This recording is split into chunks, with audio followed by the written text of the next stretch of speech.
ಅನ್ಯಾಂಶ್ಚ ಹಸ್ತಚರಣಶ್ರವಣತ್ವಗಾದೀನ್ ಪ್ರಾಣಾನ್ನಮೋ ಭಗವತೆ ಪುರುಷಾಯ ತುಭ್ಯಂ ಭವದವೋಷ್ಣೇನ ತಾತಪ್ಯಮಾನಾನ್ ಭುವಿ ಪರಂ ನಾಥಮಪ್ರೇಕ್ಷಮಾಣಾನ್ ಭುವನಮಾನ್ಯೇನ ಚ ಅನ್ಯೇನ ದೋಷ್ಣಾ ಭವತು ಭೀರ್ಮಾ ಇತಿ ನ ಸಾಂತ್ವಯಂತಂ ಪ್ರಣತವಾನ್ ಪ್ರಾಣಿನಾಂ ಪ್ರಾಣಭೂತಂ ಪ್ರಣತಿಭಿಃ ಪ್ರೀಣಯೇ ಪೂರ್ಣಬೋಧಂ ತಪೋ ವಿದ್ಯಾ ವಿರಕ್ತ್ಯಾದಿ ಸದ್ಗುಣೌಗಾಕರಾನಹಂ ವಾದಿರಾಜಗುರುನ್ ವಂದೇ ಹಯಗ್ರೀವಪದಾಶ್ರಯಾನ್ ಮೂಕೋಪಿ ಯತ್ಪ್ರಸಾದೇನ ಮುಕುಂದಶಯನಾಯತೆ ರಾಜರಾಜಾಯತೆ ರಿಕ್ತೋ ರಾಘವೇಂದ್ರಂ ತಮಾಶ್ರಯೇ ಅನವದ್ಯಾತ್ಮಚಾರಿತ್ರಂ ವಾದಿಕದ್ಯೋತಭಾಸ್ಕರಂ ವಿದ್ಯಾಮಾನ್ಯ ಗುರುಂ ವಂದೇ ವಿದ್ಯೋತಭಾಸ್ವರಂ ತಪಸ್ವಾಧ್ಯಾಯ ಶುಶ್ರೂಷಾ ಕೃಷ್ಣಪೂಜಾರತಂ ಮುನಿಂ ವಿಶ್ವೇಶಮಿಷ್ಟದಂ ವಂದೇ ಪರಿವ್ರಾಟ್ ಚಕ್ರವರ್ತಿನಂ ಹರಿಕಥಾಮೃತಸಾರ ಗುರುಗಳ ಕರುಣದಿಂದಾಪನಿತು ಪೇಳುವೆ ಪರಮ ಭಗವದ್ಭಕ್ತರಿದನಾದರದಿ ಕೇಳುವುದು. ಶ್ರೀ ಗುರುಭ್ಯೋ ನಮಃ. ಹರಿ ಓಂ ಹರಿ ಓಂ ಹರಿ ಓಂ. ಭಾರತೀ ದೇವಿಯರಿಗೆ ನಮಸ್ಕಾರವನ್ನು ಮಾಡಿ ಮುಂದೆ ವೇದವ್ಯಾಸ ದೇವರಿಗೆ ನಮಸ್ಕಾರ ಮಾಡುತ್ತಿದ್ದಾರೆ. ಆದರೆ ವೇದವ್ಯಾಸ ದೇವರಿಗೆ ನಮಸ್ಕಾರ ಮಾಡಿದ್ದೇನು ತಪ್ಪಲ್ಲ. ಆದರೆ ಇಲ್ಲಿ ತನಕ ಮಾಡಿದ ಕ್ರಮ ಏನಿದೆ, ತಾರತಮ್ಯ ಅನುಗುಣವಾಗಿ ಸರ್ವೋತ್ತಮನಾದ ಭಗವಂತ, ಲಕ್ಷ್ಮೀದೇವಿ, ಬ್ರಹ್ಮದೇವರು, ವಾಯುದೇವರು, ಸರಸ್ವತೀ ದೇವಿಯರು, ಭಾರತೀ ದೇವಿಯರು ಅಂತ ಬಂದಿದ್ದಾರೆ. ಹೀಗೆ ಇವರಿಗೆಲ್ಲ ನಮಸ್ಕಾರವನ್ನು ಮಾಡ್ತಾ ಬಂದು ಮತ್ತೆ ಪುನಃ ಸರ್ವೋತ್ತಮನಾಗಿರುವಂತ ಭಗವಂತನಿಗೆ, ವೇದವ್ಯಾಸರೂಪಿ ಪರಮಾತ್ಮನಿಗೆ ನಮಸ್ಕಾರವನ್ನು ಮಾಡಲಿಕ್ಕೆ ಅಂತ ಹೊರಟಿದ್ದಾರೆ. ಇದು ಹ್ಯಾಕ್ ಸರಿಯಾಗುತ್ತೆ? ತಾರತಮ್ಯಕ್ಕೆ ಚ್ಯುತಿ ಬರಲಿಲ್ವಾ ಇಲ್ಲಿ ಅಂತ ಕೇಳಿದ್ರೆ, ತಾರತಮ್ಯಕ್ಕೆ ಚ್ಯುತಿ ಇಲ್ಲ. ಅನೇಕ ವ್ಯಾಖ್ಯಾನಗಳಿದ್ದಾವೆ ಇದಕ್ಕೆ, ಬೇರೆ ಬೇರೆ ರೀತಿಯಲ್ಲಿ ಇದನ್ನು ಕೂಡಿಸಿದ್ದಾರೆ. ಆದರೆ ಅದರಲ್ಲಿ ಸ್ವಲ್ಪ ಮನಸ್ಸಿಗೆ ಹಿಡಿಸುವಂತ ಒಂದು ವ್ಯಾಖ್ಯಾನ ಅಂದರೆ, ಎಲ್ಲ ಪುರಾಣಗಳಲ್ಲೂ ಕೂಡ ವೇದವ್ಯಾಸ ದೇವರೇನೆ ಒಂದು ಶ್ಲೋಕವನ್ನು ಹೇಳುತ್ತಾರೆ. ಯಾವ ಪುರಾಣ ನೋಡ್ರಿ ಆ ಪುರಾಣದಲ್ಲಿ ಈ ಒಂದು ಶ್ಲೋಕ ಇದ್ದೇ ಇರ್ತದೆ. ಯಾವುದು ಅಂದ್ರೆ, ನಾರಾಯಣಂ ನಮಸ್ಕೃತ್ಯ ನರಂಚೈವ ನರೋತ್ತಮಂ ದೇವೀಂ ಸರಸ್ವತೀಂ ವ್ಯಾಸಂ ತಥೋ ಜಯಮುದೀರಯೇತ್. ಹೀಗೆ ಈ ಶ್ಲೋಕ ಇರ್ತದೆ. ಅಲ್ಲಿ ನಮಸ್ಕಾರ ಮಾಡಿದ ಕ್ರಮ ಹೇಗಿದೆ ಅಂತ ನೋಡಿ. ಅಲ್ಲೆಲ್ಲ ನಮಸ್ಕೃತ್ಯ ಅಂದ್ರೆ ನಮಸ್ಕಾರ ಮಾಡಿ ನಾನು ಪುರಾಣ ಹೇಳುತ್ತೇನೆ ಅಂತ ಹೇಳೋದು ಆ ಶ್ಲೋಕ. ಯಾರ್ಯಾರಿಗೆ ನಮಸ್ಕಾರ? ನಾರಾಯಣಂ ನಮಸ್ಕೃತ್ಯ, ಸರ್ವೋತ್ತಮನಾದ ನಾರಾಯಣ. ನಾರಾಯಣಂ ನಮಸ್ಕೃತ್ಯ ನರಂಚೈವ ನರೋತ್ತಮಂ. ಹಾಗಿದೆ, ನರಂಚೈವ ನರೋತ್ತಮಂ. ನರ ಅಂತ ಹೇಳಿದ್ರೆ ಶೇಷದೇವರು ಅಂತ ಅರ್ಥ. ಪರಮಾತ್ಮನ ಆವೇಶ ಇರುವಂತ ಶೇಷದೇವರು. ನರೋತ್ತಮಂ, ನರೋತ್ತಮ ಅಂತ ಹೇಳಿದ್ರೆ ವಾಯುದೇವರು ಅಂತ ಅರ್ಥ. ಆಮೇಲೆ ಮತ್ಯಾರು ಅಂತ ಹೇಳಿದ್ರೆ, ದೇವೀಂ ಸರಸ್ವತೀಂ ವ್ಯಾಸಂ, ದೇವೀಂ ಲಕ್ಷ್ಮೀ ದೇವಿಯನ್ನ, ಸರಸ್ವತೀ ದೇವಿಯನ್ನ, ಆಮೇಲೆ ಹೇಳ್ತಾರೆ ವ್ಯಾಸಂ ವೇದವ್ಯಾಸ ದೇವರನ್ನ ಅಂತ ಹೇಳ್ತಾರೆ. ಅಲ್ಲೂ ಹಾಗೆ ಹೇಳಿದ್ದಾರೆ. ಅಂದ್ರೆ ತಾರತಮ್ಯಕ್ಕೆ ಅನುಗುಣವಾಗಿಲ್ಲ, ಅಲ್ಲಿ ತಾರತಮ್ಯ ಗ್ರಾಹ್ಯ ಅಲ್ಲ. ಆದ್ರೂ ಮತ್ತೆ ಮೊದಲೊಮ್ಮೆ ನಾರಾಯಣ ಅಂತ ಹೇಳಿ ಕೊನೆಗೆ ಮತ್ತೇನು ಹೇಳಿದ್ದಾರೆ? ವ್ಯಾಸಂ ಅಂತ ಹೇಳಿದ್ದಾರೆ. ವೇದವ್ಯಾಸ ದೇವರನ್ನು ನಮಸ್ಕಾರ ಮಾಡುತ್ತೇವೆ ಅಂತ. ಏನು ಅಭಿಪ್ರಾಯ ಅಂದ್ರೆ, ಇಷ್ಟೇ ಅಭಿಪ್ರಾಯ. ಏನು ಅಂದ್ರೆ, ಒಂದು ವೇದವ್ಯಾಸ ದೇವರಿಗೆ ನಮಸ್ಕಾರ ಅಂತ ಹೇಳ್ತಿದ್ದಾರೆ. ನಾರಾಯಣಂ ನಮಸ್ಕೃತ್ಯ ಅಂತ ಹೇಳೋದ್ರ ಮೂಲಕ ಗ್ರಂಥ ಪ್ರತಿಪಾದ್ಯನಾದ ಏನು ಭಗವಂತ ಇದ್ದಾನೆ ಅವನಿಗೆ ನಮಸ್ಕಾರ ಮಾಡಿದ್ದಾರೆ. ಗ್ರಂಥದಿಂದ ಎಲ್ಲಾ ಗ್ರಂಥಗಳು ಕೂಡ ಅವನನ್ನೇ ಪ್ರತಿಪಾದನೆ ಮಾಡುತ್ತಾ ಇದ್ದಾವೆ. ಆದ್ರಿಂದ ಅವನು ಸರ್ವೋತ್ತಮ ಅಂತ ಅವನಿಗೆ ನಮಸ್ಕಾರ ಮಾಡಿದ್ದಾರೆ.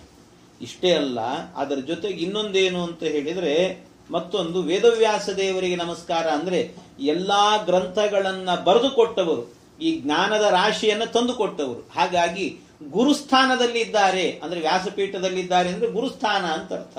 ಹಾಗಾಗಿ ಗುರುಸ್ಥಾನದಲ್ಲಿರುವಂತಹ ಭಗವಂತನಿಗೂ ಕೂಡ ನಮಸ್ಕಾರ ಅಂತ ಹೀಗೆ ಗುರುಗಳಿಗೂ ಒಂದು ನಮಸ್ಕಾರ ಅಂತ ಹೇಳ್ತೀವಿ. ಗುರುಮಂತ್ರ ಎಲ್ಲ ಮಾಡ್ಕೊಳ್ತಿರ್ತಾರೆ. ಆ ಗುರುಮಂತ್ರಾದಿಗಳನ್ನೆಲ್ಲ ಮಾಡಬೇಕಾದ್ರೆ ಅಲ್ಲೆಲ್ಲ ಹೇಳಬೇಕಾದ್ರೆ ಮಂತ್ರ ಹಾಗೆ ಶ್ರೀ ಗುರುಭ್ಯೋ ನಮಃ, ಪರಮ ಗುರುಭ್ಯೋ ನಮಃ ಎಲ್ಲ ಹೇಳುತ್ತಾ ಆಮೇಲೆ ವೇದವ್ಯಾಸಾಯ ನಮಃ ಅಂತ ಹೇಳ್ತೇವೆ.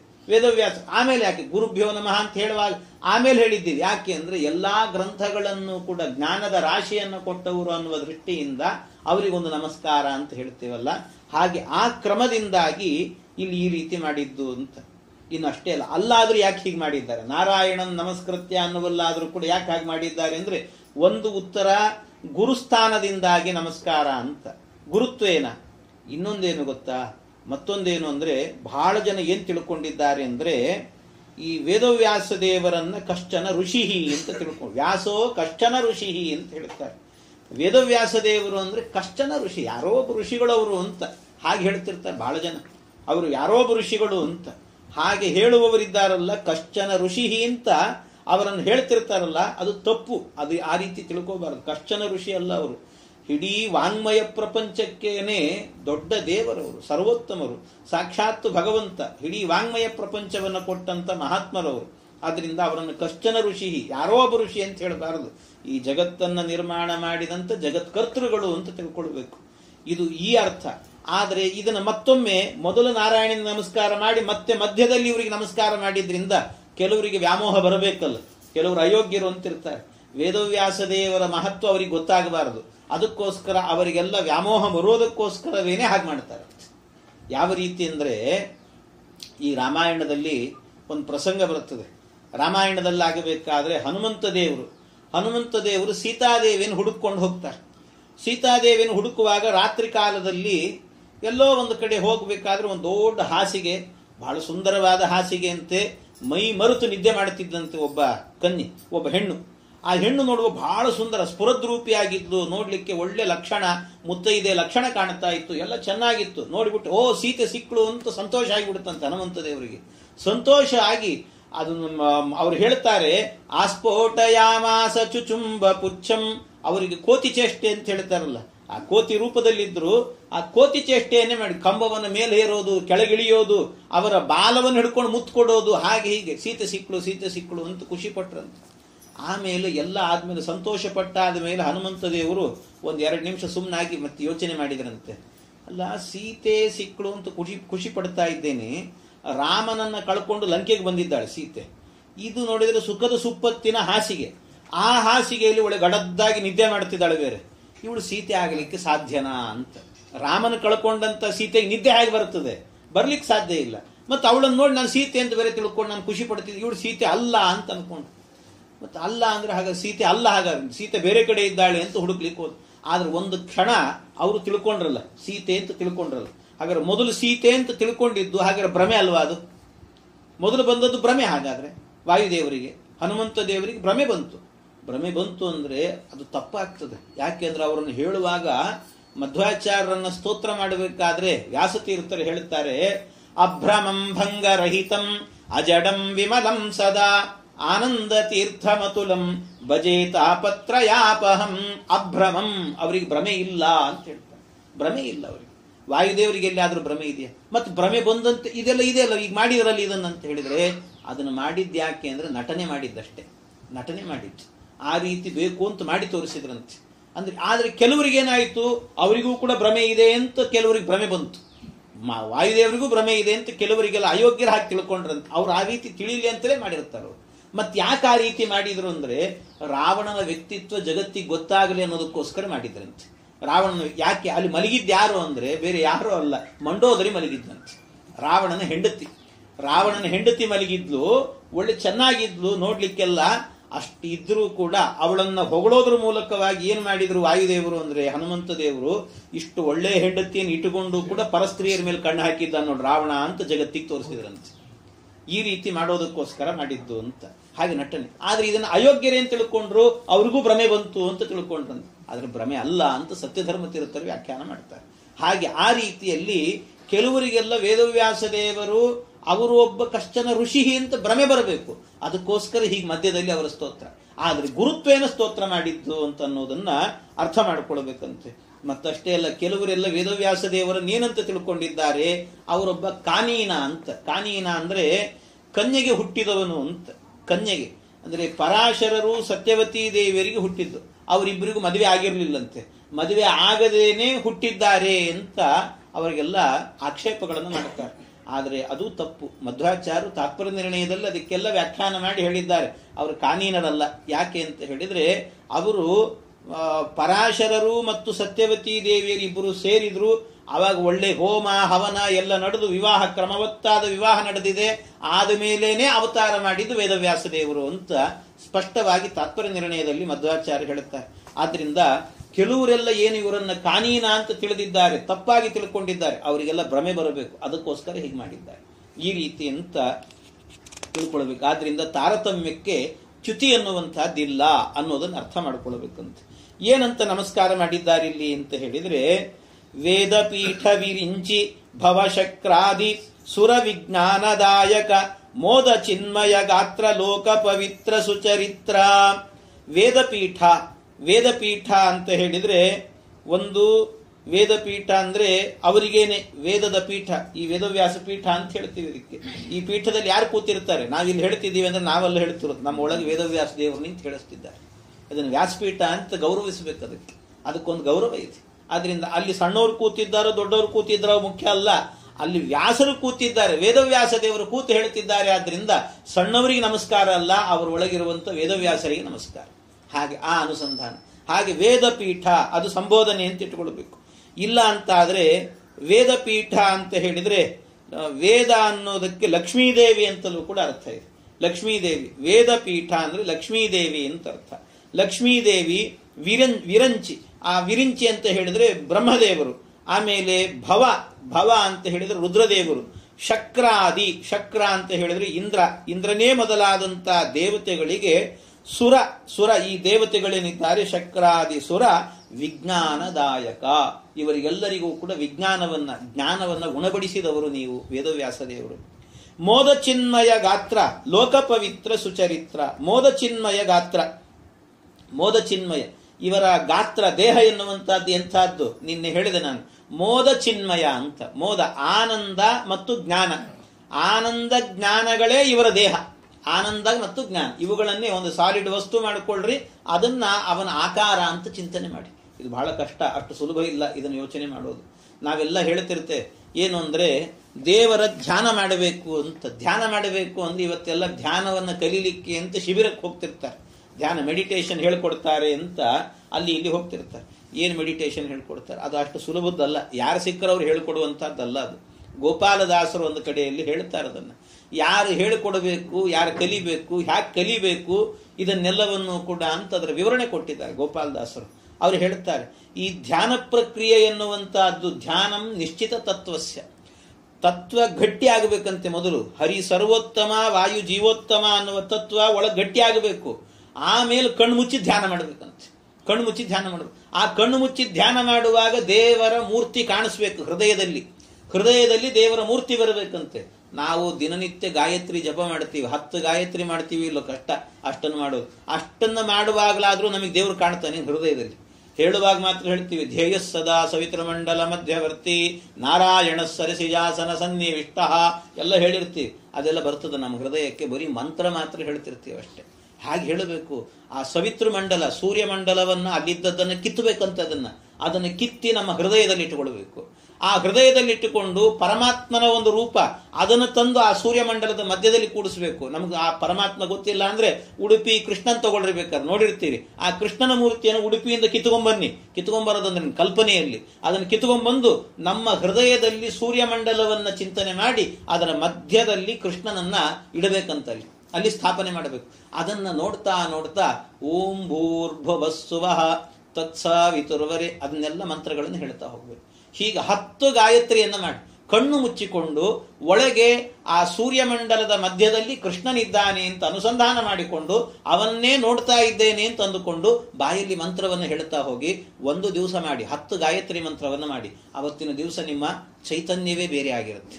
ಏನೋ ಒಂದು ಅದ್ಭುತ, ನಾನೇನೋ ಒಂದು ಖುಷಿ ಪಡ್ತಾ ಇದ್ದೇನೆ ಅನ್ನುವಂಥದ್ದು. ಅದರಿಂದ ಆ ಅದ್ಭುತವನ್ನ ಅಂದ್ರೆ ಆ ಸುಂದರವಾದ ರೂಪವನ್ನ ಕಲ್ಪನೆ ಮಾಡಿಕೊಳ್ಳೋದು ಸುಲಭ ಅಲ್ಲ. ಆನಂದ ಮತ್ತು ಜ್ಞಾನವೇ ದೇಹ, ಅದನ್ನ ನಾವು ಕಲ್ಪನೆ ಮಾಡ್ಕೊಳ್ಲಿಕ್ಕಾಗತ್ತ ನೋಡಿ? ಯೋಚನೆ ಮಾಡಿ. ನಮಗೆ ಏನು ಮಾಡಿದ್ರು ಕಲ್ಲಿನ ಮೂರ್ತಿನೇ ಬರ್ತದೆ, ನಮ್ಮ ಮುಂದೆ ಕಲ್ಲಿನ ಮೂರ್ತಿನೇ ಬರ್ತದೆ, ಹೊರತು ಆನಂದ ಜ್ಞಾನ ದೇಹ ಎನ್ನುವುದು ಬರೋದೇ ಇಲ್ಲ. ಅದರಿಂದ ದಾಸರು ಹೇಳುತ್ತಾರೆ, ಈ ಧ್ಯಾನ ಅನ್ನುವ ಪ್ರಕ್ರಿಯೆ ಇದೆ ಅಲ್ವಾ, ಇದು ಸಾಮಾನ್ಯ ಅಲ್ಲ. ಇದು ತಿಳಿಯುವ ಮಾತಲ್ಲ, ತಿಳಿಸದೆ ತಿಳಿಯುವ ಮಾತಲ್ಲ, ತಿಳಿಸದೆ ತಿಳಿಯದು, ತಿಳಿಯದೆ ಹೊಳೆಯದು, ಹೊಳೆಯದೆ ಇಳಿಯದು, ಇಳಿಯದೆ ಉಳಿಯದು, ತಿಳಿಯುವ ಮಾತಲ್ಲ, ತಿಳಿಸದೆ ತಿಳಿಯುವ ಮಾತಲ್ಲ. ಎಂಥ ಅದ್ಭುತ ಗೋಪಾಲದಾಸರ ಮಾತು. ತಿಳಿಯುವ ಮಾತಲ್ಲ. ಧ್ಯಾನ ಅನ್ನೋದನ್ನ ನಾನೇ ಮಾಡ್ತೇನೆ ಅಂತ ಹೋದ್ರೆ ತಿಳಿಯುವ ಮಾತಲ್ಲ, ಅದು ತಿಳಿಯುವಂತಹದ್ದಲ್ಲ. ನಮಗೆ ಅರ್ಥ ಆಗೋದಿಲ್ಲ, ಅಷ್ಟು ಸುಲಭ ಇಲ್ಲ ಅದು ಮಾಡೋದು. ಎಲ್ಲೋ ಹೋಗಿ ಮೆಡಿಟೇಷನ್ ಅಂತ ಕೂತ್ಕೊಂಡ್ರೆ ಕಣ್ಣು ಮುಚ್ಚಿರಿ ಅಂತಾರೆ ಅಷ್ಟೇ, ಕತ್ಲು ಕಾಣ್ತದಷ್ಟೇ, ಒಳಗೇನು ಬೆಳಕು ಕಾಣ್ತದ. ಧ್ಯಾನ ಅಂದ್ರೆ ಒಳಗೆ ಬೆಳಕು ಕಾಣಬೇಕು ಕಣ್ಣು ಮುಚ್ಚಿದಾಗ, ಅದನ್ನು ಧ್ಯಾನ ಅಂತ ಕರೀತಾರೆ. ಹಾಗೆ ಇದು ತಿಳಿಯುವ ಮಾತಲ್ಲ. ಅದನ್ನ ಹ್ಯಾಕ್ ತಿಳಿಬೇಕು? ತಿಳಿಸದೆ ತಿಳಿಯದು. ಗುರುಗಳ ಉಪದೇಶದಿಂದಲೇ ತಿಳಿಬೇಕದು, ಗುರುಗಳ ಅನುಗ್ರಹ ಆಗಬೇಕು. ಅದಕ್ಕೆ ಗುರು ಅನುಗ್ರಹ ಆಯಿತು ಅಂದ್ರೆ ಮಾತ್ರ ಅದು ತಿಳಿಲಿಕ್ಕೆ ಸಾಧ್ಯ. ನಮಗೆ ತಿಳಿಲಿಲ್ಲ ಅಂತ ಆದ್ರೆ ತಿಳಿಸದೆ ತಿಳಿಯದು, ತಿಳಿಯದೆ ಹೊಳೆಯದು. ನಾನೇ ಕೂತ್ಕೊಂಡು ಯೋಚನೆ ಮಾಡ್ತೀನಿ ನನಗೆ ಹೊಳಿತದೆ ಅಂದ್ರೆ ಅದೆಲ್ಲ ಸುಲಭದ ಮಾತಲ್ಲ. ಅದೆಲ್ಲ ತಿಳಿಯದೆ ಹೊಳೆಯದು, ಹೊಳೆಯದೆ ಇಳಿಯದು, ಇಳಿಯದೆ ಉಳಿಯದು. ಅದು ಒಳಗಿಳಿಯೋದಿಲ್ಲ, ಅಂತರಂಗಕ್ಕೆ ಬರುವುದಿಲ್ಲ. ಅಲ್ಲಿ ಬರಲಿಲ್ಲ ಅಂದ್ರೆ ಉಳಿಯಲ್ಲ. ಆದ್ರಿಂದ ಹೃದಯದಲ್ಲಿ ದೇವರು ಬರಬೇಕು ಅಂತಾದ್ರೆ ಅದಕ್ಕೆ ದೇವರ ಅನುಗ್ರಹ ಎನ್ನುವಂಥದ್ದು ಬೇಕು, ಗುರುಗಳ ಅನುಗ್ರಹ ಎನ್ನುವಂಥದ್ದು ಬೇಕು. ಅದರಿಂದ ಸುಲಭದ ಮಾತಲ್ಲ ಅದು ಅಂತ ಹೇಳುತ್ತಾರೆ. ಹೀಗೆ ಇವರೆಲ್ಲರಿಗೂ ಕೂಡ ವಿಜ್ಞಾನದಾಯಕ ಮೋದ ಚಿನ್ಮಯ ಗಾತ್ರ. ಆ ಮೋದ ಚಿನ್ಮಯ ಗಾತ್ರ ಇದೆಯಲ್ವಾ, ಅದು ಬರುವುದಷ್ಟು ಸುಲಭ ಅಲ್ಲ. ಆ ಜ್ಞಾನಾನಂದಮಯವಾದ ದೇಹ ಅದು ನಮ್ಮ ಹೃದಯದಲ್ಲಿ ಬರಬೇಕು ಅಂತಂದ್ರೆ ಬಹಳ ಕಷ್ಟದ ಕೆಲಸ. ಅಂತಹ ಪರಮಾತ್ಮ ವೇದವ್ಯಾಸ ರೂಪಿ ಲೋಕ ಪವಿತ್ರ. ಇವರ ಚರಿತ್ರೆ ಎನ್ನುವಂತಹದ್ದು ಪವಿತ್ರ. ಎಲ್ಲೂ ಕೂಡ ಇವರು ಕನ್ಯೆಗೆ ಹುಟ್ಟಿದವರು ಹಾಗೀಗೆಲ್ಲ ಚಿಂತನೆ ಮಾಡಬಾರದು. ಇಂಥ ಅದ್ಭುತವಾದಂಥ ಕ್ರಮಬದ್ಧವಾದ ವಿವಾಹದಿಂದ ಇವರು ಹುಟ್ಟಿದ್ದಾರೆ. ಇವರ ಚರಿತ್ರೆ ಎನ್ನುವಂತಹದ್ದು ಸುಚರಿತ್ರ. ಅಷ್ಟೇ ಅಲ್ಲ, ಇವರೆಂಥವರು? ಛೇದ ಭೇದ ವಿಷಾದ ಕುಟಿಲಾಂತಾದಿ ಮಧ್ಯ ವಿದೂರ ಆದಾನಾದಿ ಕಾರಣ ಬಾದರಾಯಣ ಪಾಹಿ ಸತ್ರಾಣ. ಪಾಹಿ ಸತ್ರಾಣ. ಇವರಿನ್ನೆಂಥವರು ಅಂತ ಹೇಳಿದ್ರೆ, ಛೇದ ಭೇದ ವಿಷಾದ ಕುಟಿಲ ಅಂತಾದಿ ಮಧ್ಯ ವಿದೂರ ಆದಾನಾದಿ ಕಾರಣ. ಎಂಥ ಅದ್ಭುತ! ಇದೆಲ್ಲವೂ ಕೂಡ ಏನು ಅಂತ ಹೇಳಿದ್ರೆ, ಛೇದ ಭೇದ. ಛೇದ ಅಂತ ಹೇಳಿದ್ರೆ ಇವರ ದೇಹದ ಮೇಲೆ ಏನಾದರೂ ಈ ಕತ್ತಿ ಮೊದಲಾದಂಥ ಆಯುಧಗಳಿರ್ತದಲ್ಲ, ಅದರಿಂದ ಏನಾದರೂ ಹೊಡೆಯೋಣ ಅಂದ್ರೆ ಅದು ಸಾಧ್ಯ ಇಲ್ಲ, ಛೇದ ಆಗೋದಿಲ್ಲ ಇವರ ದೇಹ. ಆಮೇಲೆ ಭೇದ. ಭೇದ ಅಂತ ಹೇಳಿದ್ರೆ ಈ ಬಾಣಗಳು ಚುಚ್ಚುತ್ತೆ ದೇಹಕ್ಕೆ. ಆ ಚುಚ್ಚುವಂತ ಕೆಲಸವನ್ನೇನಾದ್ರೂ ಮಾಡೋಣ ಅಂದ್ರೆ ಅದು ನಡೆಯೋದಿಲ್ಲ ಅಂತ ಇವ್ರ ಮೇಲೆ. ಛೇದ ಭೇದ ಅಷ್ಟೇ ಅಲ್ಲ, ಇನ್ನು ಕೆಲವೊಮ್ಮೆ ವಿಷಾದ. ವಿಷಾದ ಅಂತ ಹೇಳಿದ್ರೆ ಈ ವ್ಯಸನ ಅಂತಾರಲ್ಲ, ದೇಹದಲ್ಲಿ ನಾವಿರ್ತೇವೆ, ಏನ್ ಮನೇಲಿ ಇರ್ತೀವಿ ಅಷ್ಟೇ, ಸುಮ್ಮನೆ ಇಡೀ ದಿವಸ ಎಲ್ಲ ದೇವರೆಲ್ಲ ಕೊಟ್ಟಿರ್ತಾನೆ, ಊಟ ಕೊಟ್ಟಿರ್ತಾನೆ, ತಿಂಡಿ ಕೊಟ್ಟಿರ್ತಾನೆ, ದುಡ್ಡು ಕೊಟ್ಟಿರ್ತಾನೆ, ಸಂಪತ್ತು ಕೊಟ್ಟಿರ್ತಾನೆ, ಸ್ವಂತ ಮನೆ ಕೊಟ್ಟಿರ್ತಾನೆ, ಎಲ್ಲ ಕೊಟ್ಟಿರ್ತಾನೆ. ಒಂದೇ ಒಂದು ತಗೊಂಡ್ಬಿಟ್ಟಿರ್ತಾನೆ, ನೆಮ್ಮದಿ, ಅದೊಂದು ತಗೊಂಡ್ಬಿಟ್ಟಿರ್ತಾನಂತೆ. ಹಾಗೆ ವಿಷಾದ ಇಂಥದ್ದೇನಾದ್ರೂ ಇದೆಯಾ ವೇದವ್ಯಾಸ? ಇಲ್ವೇ ಇಲ್ಲ. ಇದನ್ನೆಲ್ಲ ಕೊಡುವವರೇ ಅವರು. ಹಾಗಾಗಿ ವ್ಯಸನ ಇಂಥದ್ಯಾವುದೂ ಇಲ್ಲ. ಕುಟಿಲ. ಕುಟಿಲ ಅಂದ್ರೆ ರೋಗ. ರೋಗ ರುಜಿನ ಇಂಥದ್ಯಾವುದು ಕೂಡ ಅವರಿಗಿಲ್ಲ. ಇಂತಹ ವಕ್ರವಾಗುವಿಕೆ ಇಂಥದ್ದೆಲ್ಲ ಏನಿದೆ ಇವೆಲ್ಲವೂ ಕೂಡ ಕುಟಿಲಾಂತಾದಿ ಮಧ್ಯ ವಿದೂರ. ವಿದೂರ ಇದೆಲ್ಲ ದೂರ ಇರ್ತದೆ ಅವರಿಂದ, ಹತ್ರಕ್ಕೆ ಬರೋದಿಲ್ಲಂತೆ, ಯಾವುದು ಹತ್ರ ಬರೋದಿಲ್ಲ. ಅಂತಹ ಏನು ವೇದವ್ಯಾಸ ದೇವರು ಆದಾನಾದಿ ಕಾರಣ. ಆದಾನಾದಿ ಅಂದ್ರೆ ಆದಿಯಲ್ಲಿ ಇರುವಂತ ಏನು ಚತುರ್ಮುಖ ಬ್ರಹ್ಮದೇವರಿದ್ದಾರೆ, ಮೊಟ್ಟ ಮೊದಲು ಹುಟ್ಟಿದವರು, ಅವರಿಗೂ ಕೂಡ ಕಾರಣನಾದವನು ಯಾರು ಅಂದ್ರೆ ಭಗವಂತ. ಅವನು ಹುಟ್ಟಿದ್ಯಾರಿಂದ ಅಂದ್ರೆ ಅವನ ಹೊಕ್ಕಳಿಂದ. ಆದ್ರಿಂದ ಪರಮಾತ್ಮ ಅಂತ ಏನು ಭಗವಂತ ಇದ್ದೀ ನೀನು ಬಾದರಾಯಣ. ಬಾದರಾಯಣ ಅಂದ್ರೆ ಬದರಿಕಾ ಕ್ಷೇತ್ರದಲ್ಲಿ ಇರುವಂಥವರು, ನೀವು ಬದರಿಕಾಶ್ರಮದಲ್ಲಿ ಇರುವಂಥವರು. ಬಾದರಾಯಣ ಪಾಹಿ ಸತ್ರಾಣ. ಪಾಹಿ ನಮ್ಮನ್ನು ರಕ್ಷಣೆ ಮಾಡುವಂತ ಚೆನ್ನಾಗಿ ರಕ್ಷಣೆ ಮಾಡು, ಸತ್ರಾಣ, ಚೆನ್ನಾಗಿ ರಕ್ಷಣೆ ಮಾಡುವವನು ನೀನು ಅಂತ ಈ ರೀತಿಯಲ್ಲಿ ವೇದವ್ಯಾಸ ದೇವರ ಸ್ತೋತ್ರವನ್ನು ಮಾಡಿದ್ದಾರೆ. ವೇದವ್ಯಾಸ ದೇವರ ಸ್ತೋತ್ರ ಮಾಡಿ ಮತ್ತು ಮುಂದೆ ಜಗನ್ನಾಥದಾಸರು ಹೇಳ್ತಾರೆ, ನನಗೆ ಎಲ್ಲ ಇಡೀ ತತ್ವವನ್ನ ಅರ್ಥ ಮಾಡಿಕೊಂಡು ಹೇಳಬೇಕು ಅಂತ ಆದರೆ ಹರಿಕಥಾಮೃತ ಸಾರದಲ್ಲಿ ಮಧ್ವಾಚಾರ್ಯರ ಅನುಗ್ರಹ ಬೇಕೇ ಬೇಕು. ಮಧ್ವರ ಅನುಗ್ರಹ ಇಲ್ಲದೆ ನಾನೇನು ಹೇಳಲಿಕ್ಕೆ ಸಾಧ್ಯ ಇಲ್ಲ. ಅದಕ್ಕೆ ಮಧ್ವಾಚಾರ್ಯರನ್ನು ನಮಸ್ಕಾರ ಮಾಡುತ್ತೇನೆ. ಕ್ಷಿತಿಯೊಳಗೆ ಮಣಿಮಂತ ಮೊದಲಾದತಿ ದುರಾತ್ಮರು ಒಂದಧಿಕ 20 ಕುಭಾಷ್ಯವ ರಚಿಸೆ ನಡುಮನೆ ಎಂಬ ಬ್ರಾಹ್ಮಣನ ಸತಿಯ ಜಠರದೊಳು ಅವತರಿಸಿ ಭಾರತಿ ರಮಣ ಮಧ್ವಾಭಿಧಾನದಿ ಚತುರದಶ ಲೋಕದಿ ಮೆರೆದ ಅಪ್ರತಿಮಗೊಂದಿಸುವೆ.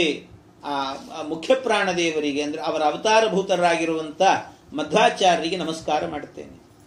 ಕ್ಷಿತಿಯೊಳಗೆ ಮಣಿಮಂತ ಮೊದಲಾದ ಅತಿ ದುರಾತ್ಮರು, ಹಿಂದೆ ಭೀಮಸೇನ್ ದೇವರು ಕೆಲವರನ್ನೆಲ್ಲ ರಾಕ್ಷಸರನ್ನೆಲ್ಲ ಸಂಹಾರ ಮಾಡಿದ್ರಂತೆ. ಅದರಲ್ಲಿ ಮಣಿಮಂತ ಮೊದಲಾದ ರಾಕ್ಷಸರೆಲ್ಲ ಇದ್ರು, ಅವ್ರನ್ನೆಲ್ಲ ಸಂಹಾರ ಮಾಡಿದ್ರು. ಆಮೇಲೆ ಅವರೆಲ್ಲ ಏನು ಮಾಡಿದ್ರಂತೆ, ಮುಂದೆ ಆಗಬೇಕಾದ್ರೆ ಅವರು ಮತ್ತೆ ಕಲಿಯುಗದಲ್ಲಿ ಅವತಾರ ಮಾಡಿದ್ರಂತೆ. ಆ ರಾಕ್ಷಸರೆಲ್ಲ ಅವತಾರವನ್ನ ಮಾಡಿ ಬೇರೆ ಬೇರೆ ರೀತಿಯಲ್ಲಿ ವೇದವ್ಯಾಸ ದೇವರು ಬರೆದಿರುವಂತಹ ಏನು ಈ ಬ್ರಹ್ಮಸೂತ್ರಗಳಿದ್ದಾವೆ, ಆ ಬ್ರಹ್ಮಸೂತ್ರಗಳಿಗೆಲ್ಲ ಅನೇಕ ಅಪವ್ಯಾಖ್ಯಾನಗಳನ್ನೆಲ್ಲ ಮಾಡಿದರು. ಆ ಅಪವ್ಯಾಖ್ಯಾನಗಳನ್ನೆಲ್ಲ ಮಾಡಿದಾಗ 21 ಕುಭಾಷ್ಯವ ರಚಿಸೆ, 21 ಭಾಷ್ಯಗಳು ಬಂತಂತೆ. 21 ಕುಭಾಷ್ಯ ದೂಷಕಂ, ಅದನ್ನೆಲ್ಲ ಮಧ್ವಾಚಾರ್ಯ ಮಧ್ವವಿಜಯದಲ್ಲೂ ಹೇಳಿದ್ದಾರೆ. 21 ಕುಭಾಷ್ಯ ದೂಷಕಂ, 21 ಭಾಷ್ಯಗಳು ಬಂದಿದ್ದಾರೆ. ಆ 21 ಭಾಷ್ಯಗಳೇನಿದ್ದಾವೆ ಅದನ್ನೆಲ್ಲ ಮೆಟ್ಟಿ ಬಂದ 22ನೇ ಭಾಷ್ಯ ಯಾವುದು ಅಂತ ಹೇಳಿದ್ರೆ ಮಧ್ವಾಚಾರ್ಯ ಭಾಷ್ಯ. ಅಂದ್ರೆ ಒಂದೊಂದು ಸಿದ್ಧಾಂತವನ್ನ, ಸಂಖ್ಯಾಶಾಸ್ತ್ರ ಅದೆಲ್ಲವೂ ಕೂಡ ಒಂದೊಂದು ಸಂಖ್ಯಾಶಾಸ್ತ್ರ, ಸಂಖ್ಯೆಯೂ ಕೂಡ ಒಂದೊಂದು ಶಾಸ್ತ್ರವನ್ನು ಹೇಳುತ್ತದಂತೆ. ಆ ರೀತಿ ಇರುವಂತಹದ್ದು.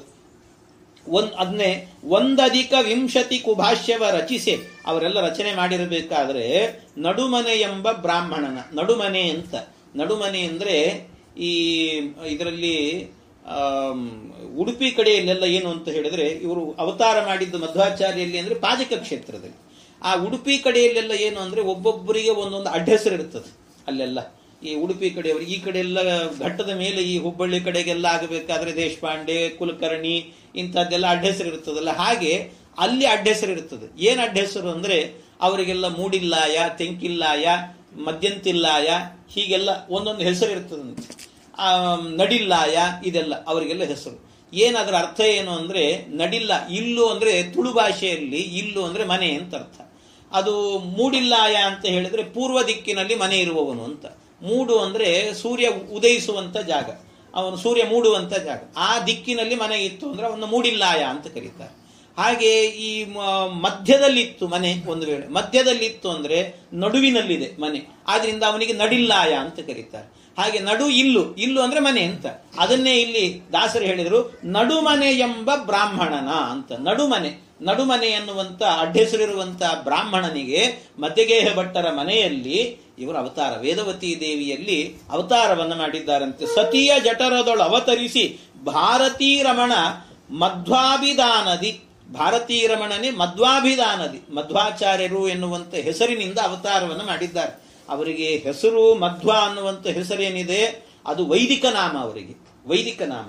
ಅವರಿಗೆ ನಿಜವಾಗಲೂ ಕೂಡ ಅವರಿಗೆ ಆಶ್ರಮ ಕೊಟ್ಟಾಗ ಪೂರ್ವಾಶ್ರಮದಲ್ಲಿ ನಾಮಕರಣ ಮಾಡಿದ್ದು ವಾಸುದೇವ ಅಂತ. ಆಮೇಲೆ ಅವರಿಗೆ ಸನ್ಯಾಸಾಶ್ರಮ ಕೊಟ್ಟಾಗ ಅವರಿಗೆ ಹೆಸರು ಬಂದದ್ದು ಪೂರ್ಣ ಪ್ರಜ್ಞ ತೀರ್ಥರು ಅಂತ. ಆಮೇಲೆ ಅವರಿಗೆ ವೇದಾಂತ ಸಿಂಹಾಸನದಲ್ಲಿ ಕೂಡಿಸಿದಾಗ ಆನಂದ ತೀರ್ಥರು ಅಂತ. ಹೀಗೆ ಬೇರೆ ಬೇರೆ ಹೆಸರುಗಳು ಅವರಿಗೆಲ್ಲ.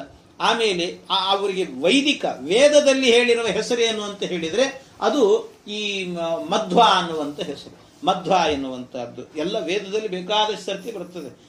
ಮಧ್ವ ಆದವೇ ಗುಹಾ ಸಂತಂ ಮಾತರಿಶ್ವಾ ಮತಾಯತಿ, ಇದೆಲ್ಲ ಬಳಿತಾ ಸೂಕ್ತದಲ್ಲಿ ಬರುವಂತಹ ಮಾತು. ಪೌಮಾನ ಸೂಕ್ತದಲ್ಲೂ ಕೂಡ ಮಧ್ವಪ್ಪವ ಸ್ವದಾರಾಯ ಪರ್ಜನ್ಯೋ ವೃಷ್ಟಿಮಾಂಗೀವ, ಇದೆಲ್ಲ ಮಧ್ವಾಚಾರ್ಯರನ್ನೇ ಹೇಳಲಿಕ್ಕಿರುವಂತ ವೇದ ಮಂತ್ರಗಳಿವೆಲ್ಲ. ಮಧ್ವಪ್ಪವ ಸ್ವಧಾರಾಯ ಪರ್ಜನ್ಯೋ ವೃಷ್ಟಿಮಾಂಗೀವ, ಪರ್ಜನ್ಯ ಮಳೆ ಎನ್ನುವಂತಹದ್ದು.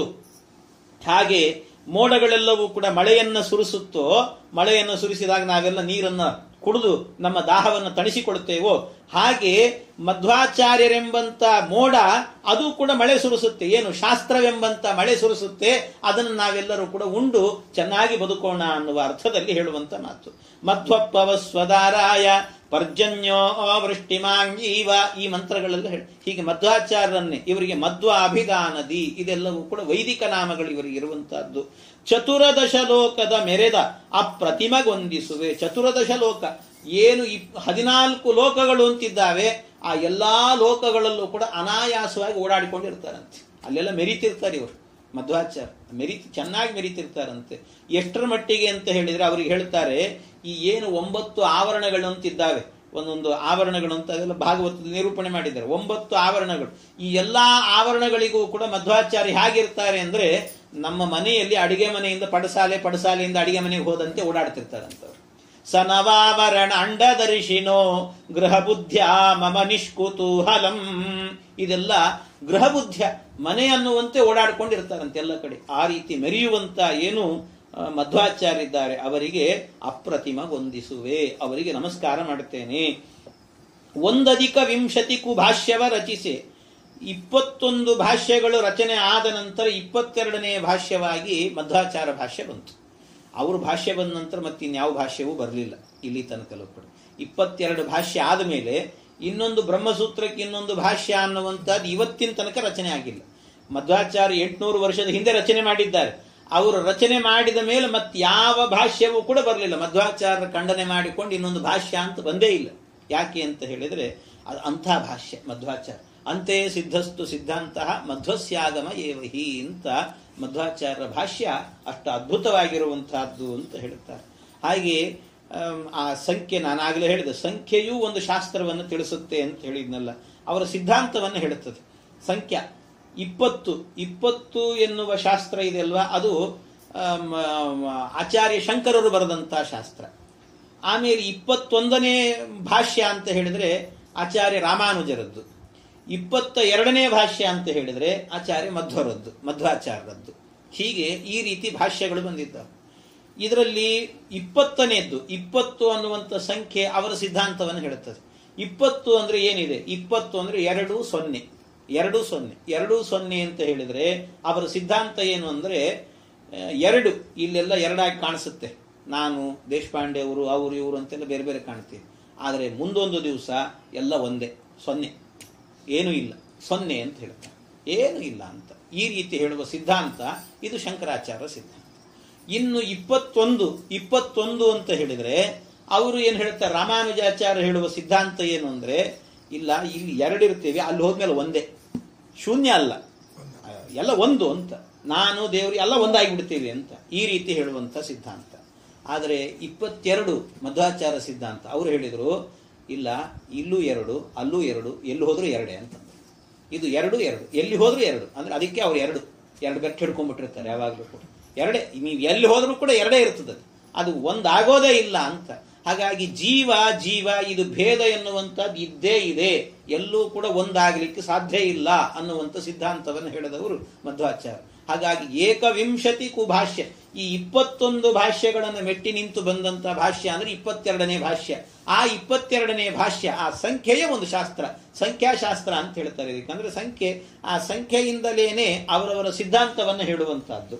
ಹೀಗೆ ಆ ಶಾಸ್ತ್ರವನ್ನ ರಚನೆ ಮಾಡಿದಂತ ಮಧ್ವಾಚಾರ್ಯರು, ನಿಮಗೆ ನಾವು ನಮಸ್ಕಾರವನ್ನು ಮಾಡುತ್ತೇವೆ ಅಂತ ಆ ಮಧ್ವಾಚಾರ್ಯರನ್ನು ನಮಸ್ಕಾರ ಮಾಡಿದ್ದಾರೆ. ಅಷ್ಟೇ ಅಲ್ಲ, ಮುಂದಿನ ಶ್ಲೋಕದಲ್ಲಿ